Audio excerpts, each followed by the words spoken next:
So ito yung mga information na na-verify so far ng ABS-CBN dun sa nangyaring insidente kagabi. Una, there was no NBI assault. There was no order for the PNP and NBI to arrest Senator Bato. Merong NBI presence doon kay GSIS Chief Vic Veloso para isecure yung sa GSIS side. Yung warning shots daw were fired by Senate Sergeant at Arms Mau Aplaska. Yan yung mista ni Senator Bato. NBI agent guarding bridge between GSIS and Senate fired back according to Yusek Claire Castro. Not less than 30 shots fired with bullets coming from inside the Senate. So yan po ang na-verify so far ng ABS-CBN. Ito daw left Senate building daw si Senator Bato around 2:30 a.m. tapos hindi pa na-validate kung nasaan siya ngayon.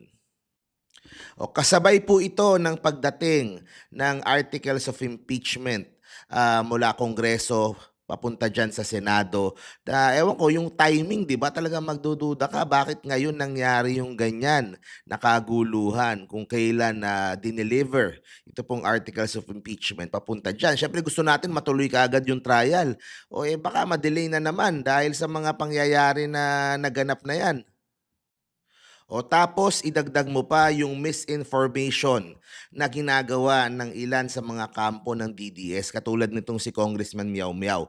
Parang natural lang sa kanila yung magsinungaling na ganun no? Tingnan mo dito, meron daw namatay. Dapat maging responsable sila sa kanilang pagpo-post dahil seryosong bagay ito. Yung sasabihin mo na merong namatay, na merong tinamaan ng bala, that is very irresponsible and up to a certain extent, baka nga may criminal liability yan dahil ikaw ay nananakot at nagpapakalat ng mga maling impormasyon na pinaniniwalaan ng libo-libong followers mo, ang daming naniwala. So ganun na ba kadesperado yung kampo nitong DDS para lang manggulo na ganyan? Idagdag mo pa itong si Senadora Amy, gustong ipa-relieve itong sila Attorney Matibag na wala namang kinalaman.